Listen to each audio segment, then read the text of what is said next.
الحمد لوليه والصلاة على نبيه وعلى آله وأصحابه المتأدبين بآدابه أما بعد فأعوذ بالله من الشيطان الرجيم بسم الله الرحمن الرحیم۔ تعریفات نحویہ ہم پڑھ رہے تھے، اس میں مذکور اصطلاحات کی تعریفات ہم پڑھ رہے تھے۔ تقریباً 90 اصطلاحات کی تعریفات ہم پڑھ چکے ہیں۔ آج ہم انشاءاللہ عز و جل مزید چند اصطلاحات کی تعریفات پڑھیں گے، تو آئیے بلا کسی تاخیر شروع کرتے ہیں۔ اصطلاح نمبر 92 میں مصنف مصدر کی تعریف بیان کر رہے ہیں کہ مصدر کسے کہتے ہیں۔ علم نحو میں یہ بکثرت استعمال ہوتا ہے۔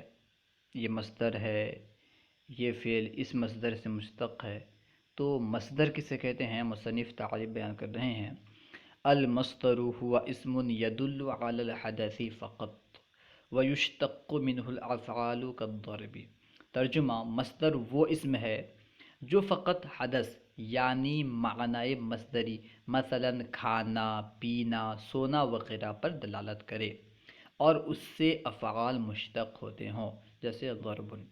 جو اسم صرف معنی مصدری پر یعنی جیسے کھانا، پینا، آنا جانا وغیرہ، یعنی صرف مصدری معنی پر جو اسم دلالت کرے اور اس اسم سے دوسرے افعال وغیرہ بنتے ہوں، اس اسم کو کہیں گے مصدر۔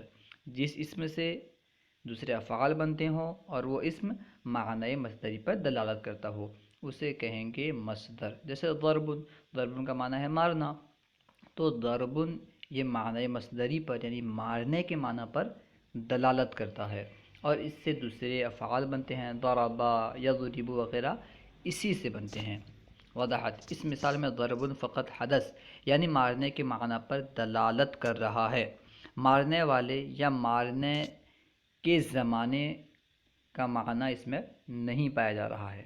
یعنی ضرب کے اندر مارنے والا کا معنی بھی نہیں ہے اور نہ ہی مارنے کے زمانے کا معنی ہے، یعنی کس زمانے میں مارا گیا ہے وہ زمانہ بھی ضرب کے اندر نہیں ہے، تو یہ مصدر ہے۔ اس میں یعنی فاعل اور زمانہ دونوں نہیں ہیں، مارنے والا اور جو کس زمانے میں یہ فعل ہوا ہے یہ معنی نہیں ہے۔ اب یہاں سے اسم فاعل کی تعریف بیان کر رہے ہیں۔ اسم فاعل کسے کہتے ہیں؟ اسم الفاعل ہوا اسم مشتق من فعل لیدل علی من قام به الفعل بمعنى الحدوث كضارب۔ ترجمہ، اسم فاعل وہ اسم ہے جو فعل سے مشتق ہوتا ہے تاکہ اس ذات پر دلالت کرے جس کے ساتھ فعل بطور حدوث یعنی غیر ثبوتی طور پر قائم ہے، جیسے ضارب۔ یعنی اسم فاعل اس اسم کو کہیں گے جو فعل سے بنا ہو، فعل سے مشتق ہوا ہو۔ کیوں مشتق ہوا ہو؟ تاکہ اس ذات پر دلالت کرے جس کے ساتھ فعل بطور حدوث قائم ہے، یعنی فعل جس ذات کے ساتھ قائم ہے بطور حدوث، اگر اس پر کوئی ایسا اسم دلالت کرے جو فعل سے بنا ہوا ہو، اسے کہیں گے اسم فاعل۔ یعنی اسم فاعل وہ اسم ہے جو فعل سے بنایا گیا ہو اور فعل کے ساتھ اس کی دلالت جو ہو بطور حدوث ہو۔ جیسے مثال دیکھیں، ضارب، ضارب کا معنی ہے مارنے والا۔ یعنی اسم فاعل میں کیا ہوتا ہے کہ اس میں جو اسم فاعل اس میں ثبوتی معنی نہیں ہوتا بلکہ حدوثی معنی ہوتا ہے۔ یعنی جب تک آدمی مارنے والا رہے گا تب تک ہم اس کو ضارب کہیں گے۔ ہمیشہ کے لیے ایک آدمی ضارب نہیں ہوتا بلکہ جب تک وہ مارنے والا ہوتا ہے تب تک اس کو ضارب کہا جاتا ہے۔ تو اسم فاعل کی تعریف ہوئی، اسم فاعل وہ اسم ہے جو فعل سے مشتق ہوتا ہے تاکہ اس ذات پر دلالت کرے جس کے ساتھ فعل بطور حدوث یعنی غیر ثبوتی طور پر قائم ہو۔ ضارب کے ساتھ فعل ثبوتی طور پر قائم نہیں ہے کہ ہمیشہ ایک آدمی ضارب ہو بچپن سے لے کر مرنے تک، بلکہ ضارب کا فعل بطور حدوث اس کے فاعل کے ساتھ یعنی فعل کے ساتھ قائم ہے۔ ضارب جو ہے یہ جو مارنے کا فعل ہے یہ قائم ہے، مارنے کے فعل کے ساتھ یہ جو قائم ہے بطور حدوث قائم ہے، بطور ثبوت نہیں۔ یعنی جس وقت وہ مارنے والا ہے اس وقت وہ ضارب ہے، جب مارنے والا نہیں ہے تو ضارب نہیں ہے۔ ٹھیک، اب دیکھیں اس میں مفعول کی تعریف بیان کر رہے ہیں اصطلاح نمبر 94 میں. اسم المفعول هو اسم مشتق من فعل معتد ليدل على من وقع عليه الفعل كمضروب.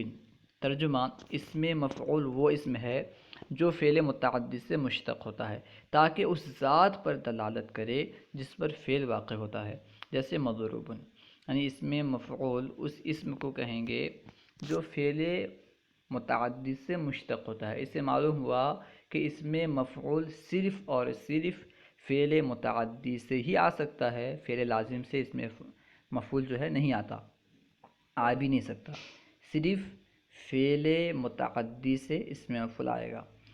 اور یہاں فرما رہے ہیں کہ اسم مفعول وہ اسم ہے جو فعل متعدی سے مشتق ہوتا ہے، فعل متعدی سے بنتا ہے. کیوں بنتا ہے؟ تاکہ اس ذات پر دلالت کرے جس پر فعل واقع ہوا ہو. جو اسم فعل متعدی سے بنتا ہے اور اس ذات پر دلالت کرتا ہے جس پر فعل واقع ہوا ہے، جس پر فعل کیا گیا ہے، جس پر فعل واقع ہوا ہے، اسے کہیں گے اسم مفعول. جیسے مضروب یعنی مارا ہوا، مارنے کا فعل جس پر ہوا ہے اسے کہیں گے مضروب، مارا ہوا. نمبر 95 اصطلاح نمبر الصفۃ المشبہ. صفت مشبہ کسے کہتے ہیں؟ الصفۃ المشبہۃ هو اسم مشتق من فعل لازم لیدل علی من قام به الفعل بمعنى الثبوت كحسن. ترجمہ: صفت مشبہ وہ اسم ہے جو فعل لازم سے مشتق ہوتا ہے تاکہ اس ذات پر دلالت کرے جس کے ساتھ فعل بطور ثبوت یعنی مستقل طور پر قائم ہے، جیسے حسن یعنی خوبصورت ہونا. تو صفت مشبہ کی تعریف کیا ہوئی؟ صفت مشبہ وہ اسم ہوتا ہے جو فعل لازم سے بنتا ہے. اس سے معلوم ہوا کہ فعل متعدی سے صفت مشبہ نہیں بن سکتا، فعل متعدی سے صفت مشبہ جو ہے یہ نہیں آ سکتا، نہیں بن سکتا، صرف اور صرف فعل لازم سے ہی صفت مشبہ آئے گا. اب دوسری بات یہ کہ صفت مشبہ اس ذات پر دلالت کرتا ہے جس کے ساتھ فعل بطور ثبوت قائم ہوتا ہے. جس ذات کے ساتھ فعل بطور ثبوت قائم ہوتا ہے اس ذات پر یہ صفت مشبہ دلالت کرتا ہے. اس میں فاعل اور صفت مشبہ میں بس یہی فرق ہے کہ اس میں فاعل جو ہے یہ اس ذات پر دلالت کرتا ہے جو فعل کے ساتھ بطور حدوث قائم ہوتا ہے. اس میں فاعل اس ذات پر دلالت کرتا ہے جو فعل کے ساتھ بطور حدوث قائم ہوتا ہے، یعنی غیر مستقل طور پر قائم ہوتا ہے. اور صفت مشبہ اس ذات پر دلالت کرتا ہے جس کے ساتھ فعل بطور ثبوت یعنی مستقل طور پر دلالت کرتا ہے، قائم ہوتا ہے. جس کے ساتھ فعل مستقل طور پر قائم ہوتا ہے اس پر دلالت کرتا ہے کون؟ صفت مشبہ. اب یہاں سے اس میں تفصیل کی تعریف بیان کر رہے ہیں کہ اس میں تفصیل کسے کہتے ہیں. اسم التفصیل اسم مشتق من فعل لیدل علی الموصوف بزیادۃ علی غیرہ نحو زید افضل الناس. ترجمہ: اس میں تفصیل وہ اسم ہے جو فعل سے اس لیے مشتق ہوتا ہے تاکہ موصوف میں معنی کی غیر کے مقابل میں زیادتی پر دلالت کرے، جیسے زید افضل الناس یعنی زید تمام لوگوں سے بہتر ہے. اس میں تفصیل اس اسم کو کہیں گے جو فعل سے مشتق ہوتا ہے. اس سے معلوم ہوا کہ اس میں تفصیل اسم سے نہیں بنتا بلکہ فعل سے بنتا ہے. کیوں بنتا ہے؟ تاکہ موصوف میں معنی کے غیر کے مقابل میں زیادتی پر دلالت کرے، یعنی جو معنی موصوف کے اندر ہے وہ معنی غیر کے مقابل میں زیادہ ہے، اس پر دلالت کرے. اس میں تفصیل اس اسم کو کہیں گے جو فعل سے مشتق ہے اور موصوف کے اندر دوسرے کے مقابل میں معنی کی زیادتی پر دلالت کرتا ہے، اسے کہیں گے اس میں تفصیل. اب یہاں سے فعل ماضی کی تعریف بیان کر رہے ہیں. اصطلاح نمبر 97 الفعل الماضی ہوا فعل دل علی زمان قبل زمانک کضرب. ترجمہ: فعل ماضی وہ فعل ہے جو گزشتہ زمانے پر دلالت کرے، جیسے ضرب یعنی مارا اس ایک مرد نے. تو دیکھیں یہاں پہ مارا اس ایک مرد نے، تو یہ زمانہ ماضی میں ماضی پر دلالت کر رہا ہے، تو یہ ہے فعل ماضی. فعل ماضی اس فعل کو کہیں گے جو گزرے ہوئے زمانے پر دلالت کرے. فعل مضارع کی تعریف بیان کر رہے ہیں۔ الفعل المضارع هو فعل يشبه الاسم بأحد حروف أتينا في أوله كيضرب۔ ترجمہ، فعل مضارع وہ فعل ہے جس کے شروع میں حروف اتینہ میں سے کوئی حرف ہو اور وہ اسم سے مشابہت رکھتا ہو، مثلا یضرب، یعنی جس فعل کے شروع میں حروف اتینہ میں سے کوئی حرف ہو اور وہ اسم سے مشابہت رکھتا ہو اسے کہیں گے فعل مضارع۔ جس فعل کے شروع میں حروف اتینہ میں سے کوئی حرف آتا ہو، کوئی حرف موجود ہو اور وہ فعل اسم سے اگر مشابہت رکھتا ہو تو اسے کہیں گے یضرب۔ وضحت، فعل مضارع کی اسم سے مشابہت دو طرح کی ہوتی ہے۔ فعل مضارع اسم سے دو طریقے کی مشابہت رکھتا ہے۔ نمبر ایک، لفظی طور پر، جیسے حرکات و سکنات شروع میں لاحق ہونے والے لام تاکید اور تعداد حروف میں اسم سے مشابہت رکھنا۔ نمبر ایک کیا ہے؟ لفظی طور پر مشابہت رکھنا، اور نمبر دو ہے معنوی طور پر مشابہت رکھنا۔ یعنی فعل مضارع جو اسم سے مشابہت رکھتا ہے، دو طریقے کی مشابہت رکھتا ہے، ایک تو لفظی طور پر اور ایک معنوی طور پر۔ لفظی طور پر مشابہت کس طرح کہ جس طرح اس میں فاعل کی حرکات ہوتے ہیں، جس طرح فعل مضارع کی حرکات ہوتے ہیں، اس طرح بعض اسم کی بھی حرکات ہوتے ہیں، یعنی اس میں فاعل کی حرکات ہوتی ہیں۔ حرکات و سکنات شروع میں لاحق جس طرح فعل مضارع میں ہوتے ہیں، اس طرح جو اس میں فاعل ہے اس میں بھی ہوتے ہیں۔ حرکات و سکنات شروع میں لاحق ہونے والے لام تاکید اور تعداد حروف میں اس سے مشابہت رکھنا۔ اور دوسری قسم ہے، وہ کیا ہے؟ دوسری مشابہت معنوی طور پر، اس طرح کہ اس میں فاعل کی طرح مضارع میں حال و استقبال کا معنی پایا جانا۔ یعنی معنوی، اس کی انہوں نے کہا نا کہ فعل مضارع یہ اسم سے دو طرح کی مشابہت رکھتا ہے۔ پہلی مشابہت تو بیان کر دی ہے، لفظی مشابہت کہ حرکات و سکنات اور شروع میں لاحق ہونے میں لام تاکید اور تعداد حروف وغیرہ میں اسم سے مشابہت رکھتا ہے، یہ لفظی مشابہت ہے۔ اور معنوی مشابہت بیان کر رہے ہیں کہ معنوی پر اس طرح کہ اس میں فاعل کی طرح مضارع میں حال اور استقبال کا معنی پایا جاتا ہے۔ جس طرح اس میں فاعل کے اندر حال اور استقبال کا معنی ہوتا ہے، ٹھیک اسی طرح فعل مضارع میں بھی حال اور استقبال کا معنی ہوتا ہے۔ اب یہاں سے فعل امر کی تعریف بیان کر رہے ہیں۔ فعل الامر وہو صیغۃ یطلب بها الفعل من الفاعل المخاطب نحو اضرب۔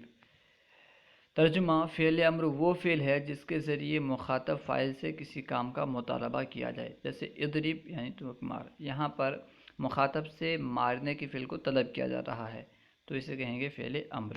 فعل متعدی وہو ما يتوقف فہم معناہ علی متعلق غیر الفاعل كضرب زید عمرا۔ فعل متعدی سے مراد وہ فعل ہے جس کے مفہوم کا سمجھنا فاعل کے علاوہ کسی دوسرے متعلق پر بھی موقوف ہو، جیسے ضرب زید عمرا۔ فعل متعدی سے مراد کیا ہے؟ فعل متعدی سے مراد وہ فعل ہے جس کے مفہوم کا سمجھنا اس کے علاوہ، اس کا جو فاعل ہے اس کے فاعل کے علاوہ دوسروں پر بھی موقوف ہو، اسے کہیں گے فعل متعدی۔ یعنی فعل متعدی فاعل کے علاوہ مفعول وغیرہ کو بھی چاہتا ہے، اور فعل لازم اس کا کام جو ہے صرف فاعل سے مکمل ہو جاتا ہے۔ الفعل اللازم ہوا ما يتوقف فہم معناہ علی متعلق غیر الفاعل كقعد زید۔ فعل لازم وہ فعل ہے جس کے مفہوم کا سمجھنا فاعل کے علاوہ کسی دوسرے متعلق پر موقوف نہ ہو۔ فعل متعدی میں کیا ہوتا تھا کہ فعل کا سمجھنا یہ فاعل کے علاوہ کسی اور پر موقوف ہوتا تھا، یعنی مفعول بھی وغیرہ پر موقوف ہوتا تھا، جبکہ فعل لازم میں فاعل کے علاوہ کسی اور پر موقوف نہیں ہوتا۔ فعل لازم وہ فعل ہے جس کے مفہوم کا سمجھنا فاعل کے علاوہ کسی دوسرے متعلق پر موقوف نہ ہو، جیسے قعد زید یعنی زید بیٹھا۔ تو یہاں پہ دیکھیں قعد زید میں قعد بیٹھا ہے، زید بیٹھا ہے، کوئی کچھ نہیں بول رہا ہے۔ فعل لازم یہاں پہ ہے کیونکہ قعد زید میں جو ہے زید بیٹھا، تو زید کا بیٹھنا یہ جو جملہ ہے مکمل ہو گیا، اس میں کسی اور چیز کی حاجت نہیں ہے۔ قعد زید، یہ کسی اور چیز کا محتاج نہیں ہے، تو یہ جملہ مکمل ہو گیا، یعنی اس کے معنی کا سمجھنا فاعل کے علاوہ کسی اور پر موقوف نہیں ہے۔ قعد زید میں اس کا جو معنی ہے، مفہوم ہے، یہ صرف فاعل یعنی زید سے سمجھ میں آ گیا، معلوم ہو گیا، تو یہ جو ہے فعل لازم ہے۔ صلو علی الحبیب صلی اللہ تعالی علی محمد، اللہ و رسولہ اعلم۔ اگر کہیں کوئی بات آپ کو سمجھ میں نہ آئی ہو یا سوال کرنا چاہتے ہو تو کمنٹ باکس میں سوال کریں، انشاءاللہ عز و جل آپ کو جواب مل جائے گا۔ ہمارے یوٹیوب چینل فیضان درس نظامی کو ضرور سبسکرائب کریں۔